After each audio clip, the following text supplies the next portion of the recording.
Hi everyone, and you're welcome to Jibbyfem Forte tutorial, and I'm Odurole Mojibola. Today I'm going to be explaining to us how to cut this T-strap elastic sandal. As you can see the back pattern, I'm going to be explaining to us how to calculate the measurements of this particular back pattern and how to fix our strap in this particular tutorial. I'll be explaining to us how to measure the elastic we're going to use with respect to the size of whoever leg we are going to be using and making the sandal for.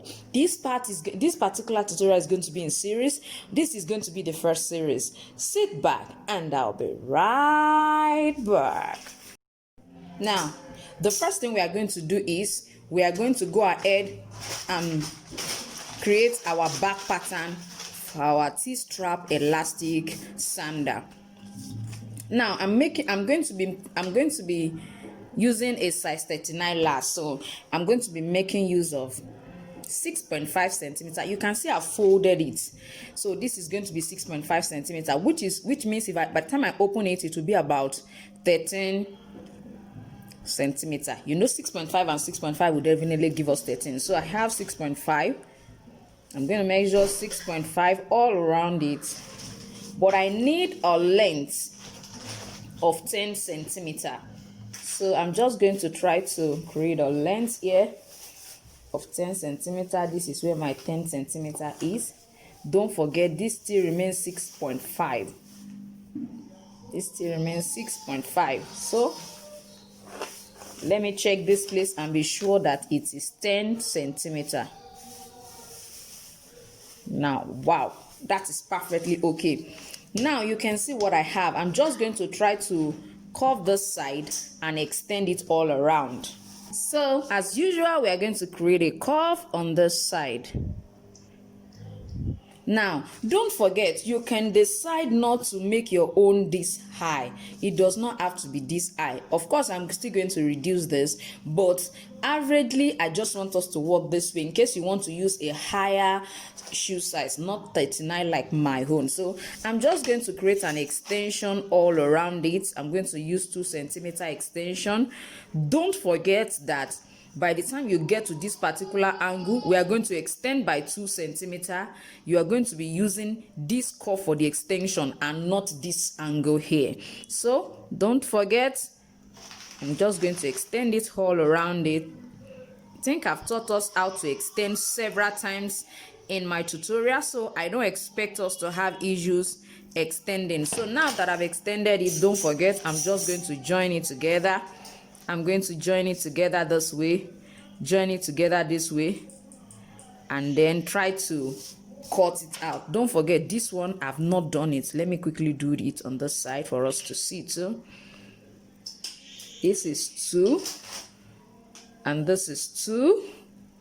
I'm going to just quickly come down and measure my 2. So I have my 2 downward. So just cut it out and you have your back pattern. It's not compulsory that you make use of 2, please. You can decide to make use of a lesser one. So if you don't want to use 2, you may decide not to use 2. So you can see what I have. After cutting, I have my back pattern. This is what I have. Now, if you look at this place, you will find out that it curved in. It was because of the way I cut it. When I was cutting it, I cut it in. So it means when you are cutting your own, you really need to be careful. If you look at what I cut, you really need to see this, because I know there's possibility that we make such kind of a mistake. If you look at it, you'll find out that I didn't cut exactly on the line that I drew out.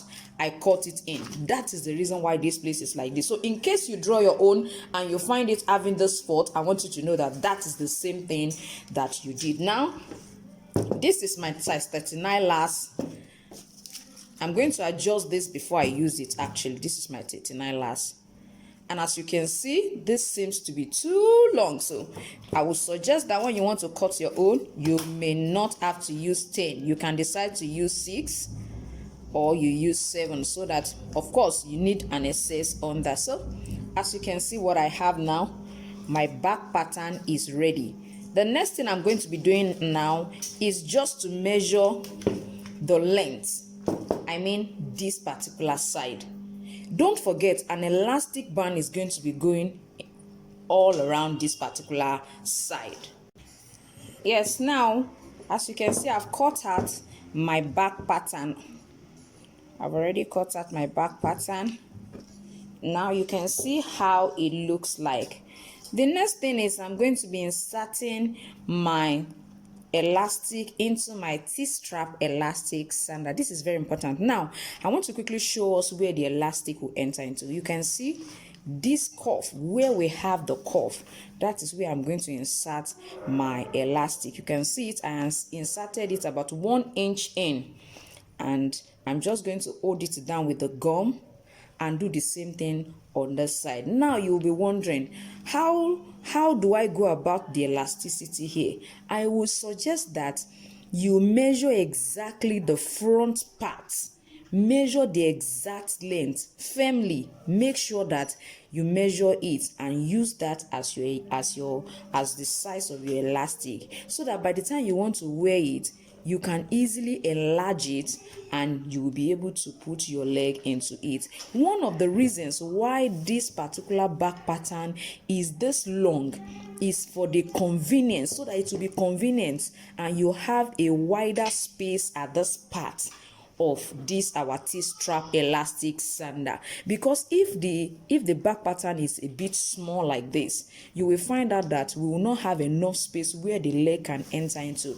So that is the reason you find out that we have it to be a bit long. That is the reason why we have it to be about 13 centimeter at this particular back, which is the same thing as our 6.5 when we folded it. Don't forget, measure the exact space that you have here and use it as your elastic length, so that it will be easy for you to put your leg. And you know, each of our elastic, the elastic limit differs. You will see this one is not really, the elasticity is not as much as some, you understand? So it's better for me to just use exactly what the length is and add the 1 centimeter I'm putting inside here and the 1 centimeter I'm putting into this particular one as well. Now don't forget, we have our front pattern, the center pattern here, that will be going in between the big and the small toe, which is called the thong. Now this is 6 inch. I'm going to make use of 6 inch. Don't forget, it is going to be on the elastic, so I'm going to measure a 6 inch strap with I will make sure that my width is about 0.5 of an inch. Now you can see the way it looks like. We are just going to, I told us that we are going to put the elastic at this side. Now that I've put the elastic, the next thing is I'm going to line this back. I'm going to line it, then stitch it down. Then I'm going to fix the center. I'm going to fix the front part, which is going to be here. It means that, you know, the front part will be here. So I'm going to also hold that down. I'm going to line this and suspend it this way. You can see how cute and lovely our T-strap sandal with elastic looks like. You can see what I have now. I want to believe that you have enjoyed today's tutorial. Don't forget to subscribe to my channel if you are new in my channel, and don't forget to press the like button. In my next tutorial, I'm going to be explaining how to lace it. I'll be showing us how to calculate where to insert our back pattern as well as our thong. Thank you so much for watching today's tutorial. See you next time. Bye.